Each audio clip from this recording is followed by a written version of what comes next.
Body language is something that cannot really be defined by a set of rules as statement analysis can. So the biggest mistake to make would be to say you have to ignore body language because such and such said it is not reliable. Well, wrong. Tunnel vision is not a good thing. Statement analysis needs to be operated with a very isolated angle, from a very isolated angle. It means that when you look at the statement, you only look at the statement. That is the best way to do that. And I mean a written statement, preferably not something where you hear the tone of voice, because we all know that it's easy to get sidetracked or even get our emotions sidetracked. So when somebody makes a 911 call and he or she has rehearsed this call for a very long time, yeah, most people will say, oh my God, I can hear the desperation in her voice. But the question is, what is the desperation about? And our language will lead us towards these answers because we cannot help but leak anything that comes from experiential memory. Even if you're sociopathic, like I believe Katie Proudfoot 100% is, not only herself but also others in her family, not Sebastian, but her. Okay, I don't, that's too long to get into, but there is a very, very strong history. And by the way, the word sociopath or psychopath or narcissist, I'm very well aware of the fact that many of these terms have been overused, especially on social media. So when I say, I believe Katie Proudfoot is a sociopath, I'm not looking for replies such as, yeah, she is a crazy psycho and blah blah. No. As I'm saying, she is actually a sociopath, meaning she has an ability to make statements which are reliable if you apply only basic statement analysis. These statements that she gives, she has given certain statements that are very similar to what Chris was saying, except that in Chris's case, the statement showed up as unreliable with red flags. I will probably get into that the next time, but the same statement, she basically said the same thing, but it showed up as reliable. So one of them was lying, right? Or they were both lying, and one knew how to lie, and the other did not. I said before, many sociopaths have a very high IQ, way above average, and I believe that all sociopaths have a very, very high level of intuition. They are often used to getting away with a lot within their whole lives.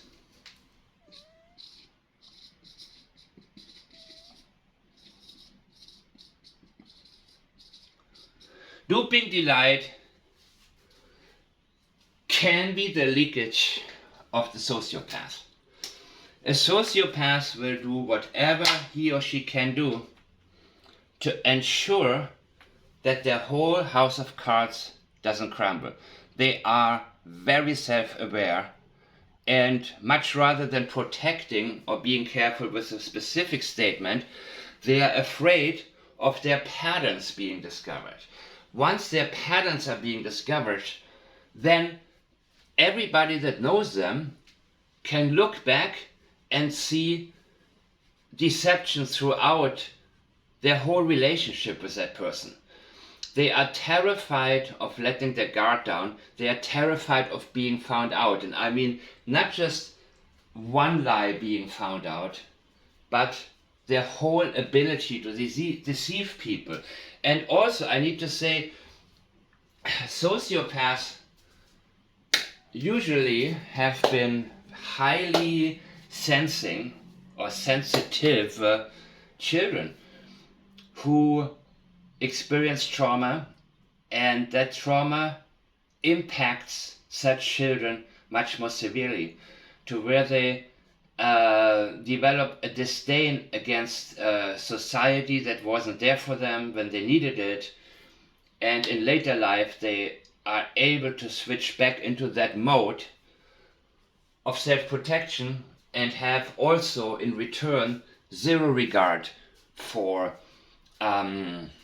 society as a whole, meaning that they were actually highly empathetic children and have learned to turn out their empathy completely and only focus on what is good for them.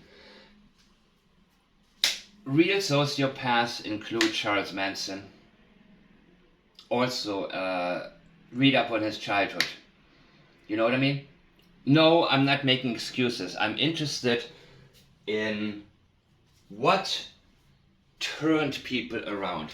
What can be done in the future to prevent others from becoming the same way.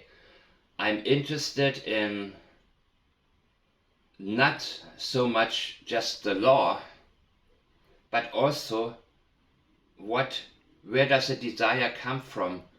Where does a motive come from to hurt people or to do certain things? Because the motive is always very, very important. And it's a big mistake that many of us have been making, to prioritize on potential motives that we can possibly relate to. That is a huge mistake.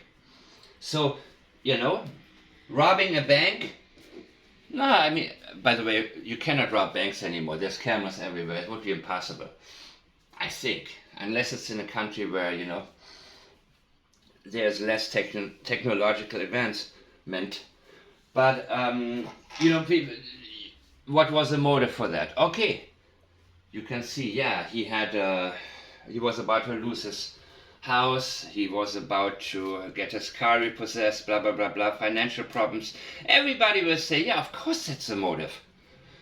It doesn't mean, that you would do the same thing in his situation, but everybody can relate to and say, in the respect of saying, okay, I can see how this person did it.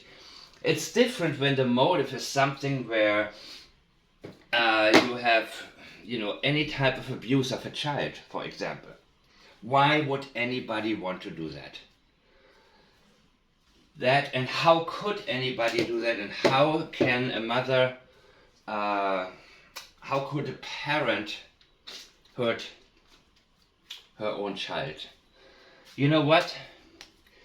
It's important for me to look into people's history and see what was done to them, because a lot of things are normalized in life.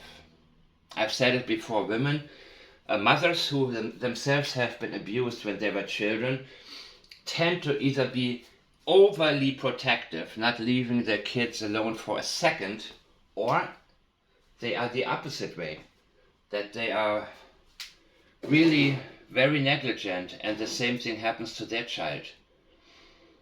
And that's too much to get into right now. But Ted Bundy was a sociopath. In my opinion, Casey Anthony and her father, both. If you look at him on the stand, the answers he's giving, it's him against the world. He's right, and he couldn't care less how he comes off at that moment. again, it's too much to get into, but I think that I want to keep everybody from having tunnel vision. I see people go into a statement analysis discussion and then watch a YouTube live that says the complete opposite. And it is important for me to connect everything, because statement analysis doesn't do much. I believe it is the best tool that we actually have. It's often overlooked, but the police work is very, very important, physical evidence and so on and so on. But while without statement analysis, police officers are bound to go into the wrong direction. It is easy to mislead, to put some red herrings up there. But anyways, Katie Proudfoot said, all I ask of anyone is if they are able and willing to help find him. All. She's telling us this is it. Well, I've already read it. You know what? I think next time I'm not going to read anything. I don't even know why I did it. I would have had a much better momentum right now. All. What is she asking us? We need to pay attention when you say all I ask. This is it. What is about to follow is covering everything, meaning anything else is not important. What does Katie Proudfoot want? All I ask of anyone, not everyone, anyone, any, vague.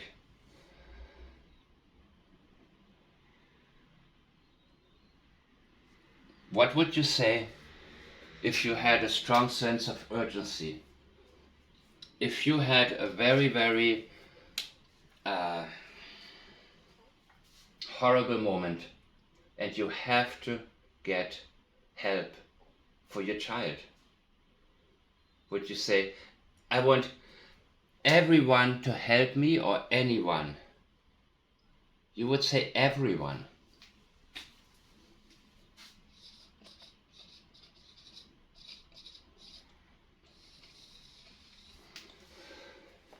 I will try not to do any more Chris Proudfoot statements, because I believe he is there to take our attention off of the last person to have seen Sebastian Rogers alive. Unless the statements are really significant. All I ask of anyone, hello, anyone, imagine you fall into a hole and you're screaming out for help to, what comes to mind? Anyone, everyone, who do you want to reach? I'll get more into this a little bit later. If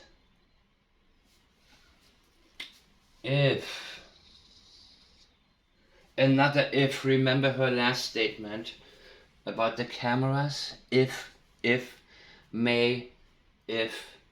First she says emergency, and then everything is iffy.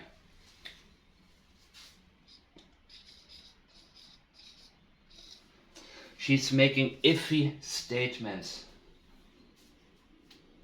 If they are able. She's not asking, what would you say? All I ask of anyone, first of all, I wouldn't say that, but you should ask of anyone, of everyone, to help. You don't ask, excuse me, are you able to help me? This is the iffiness I'm talking about. The vague any, the if, the qualifier. Wait a minute, this is all I ask. But I'm only asking this all to those who are able. And not only that, and willing. She's actually telling people to lean back and not do anything. Because the anyone is qualified, which is the fake appeal.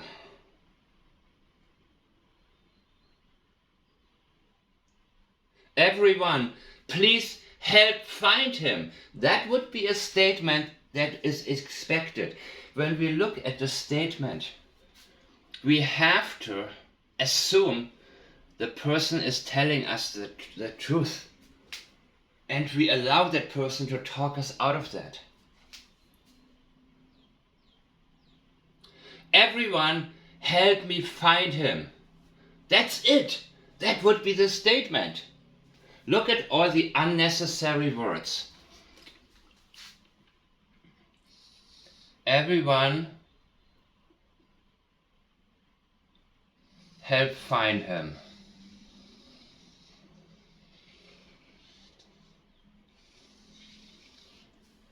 Sorry, I'm not very... No, it's good actually. I like it like this. I like it when things grow naturally. I ask everyone to help find him. Or everyone please find him. Everyone please help me find him. Because a mother has hope. A maternal instinct doesn't qualify and doesn't risk any potential, losing any potential person who could be looking in his or her backyard and actually discover Sebastian there. If you don't know what happened to him, and if you think he is still alive and out there somewhere, all I ask of anyone is if they are able. She's not asking anyone or everyone to help find him. She's asking if they are able, and that's all. She's telling us there's nothing else she really wants people to do. And not only that, the second qualifier now, if you're really able to do it, anyone out there, are you really willing? Or do you want people to think about it? Do I really want to bother? Sure, I'm able, but what's the point? Nah, I'm not going to do it. Help spread his flyers. Help look for him.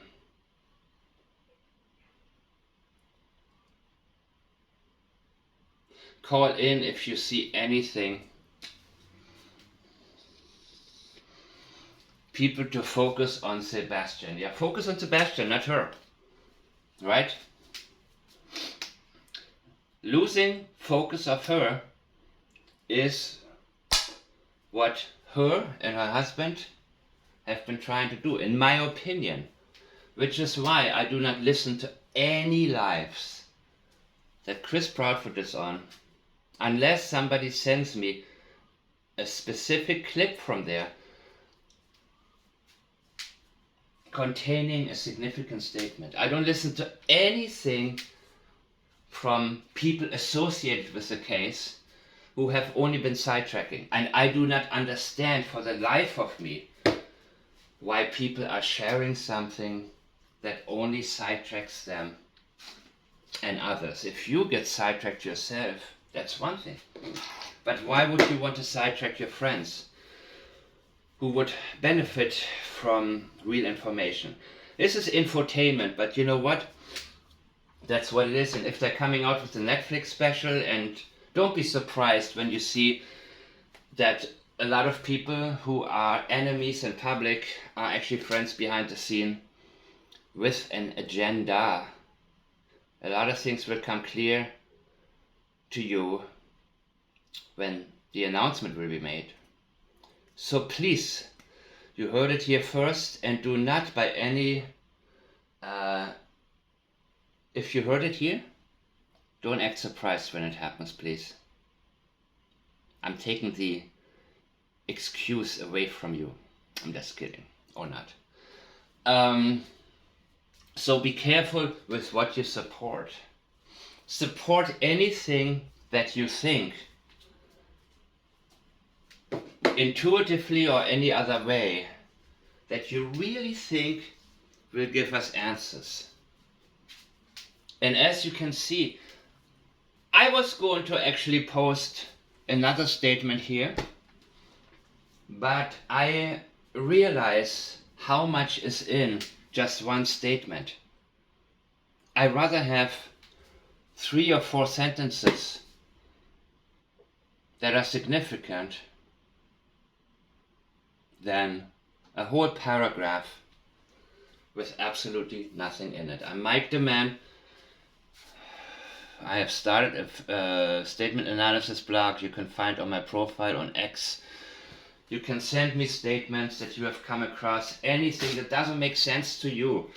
Please, I am very busy and I will maybe take some time to get to it, but I am always interested in anything that I have missed, and that is actually the most important part of my work, is to find the best statement, not simply analyze them. But I've seen a lot of analyses are out there of, resulting in what we already know. We know Chris is we know what he did with Sebastian. He admitted to it. I don't need to prove that. What we need to figure out, what did they do after the third? What happened to the physical being? That's important. And I'm not sure if there's a tape that recorded Chris and Katie Proudfoot calling the non-emergency number of the police. I'm not sure if there is. I'm not sure we'll ever hear one. But as I have previously stated, if there is, or if there's any type of transcript or anything, I think this can actually hold the key to what happened to the body.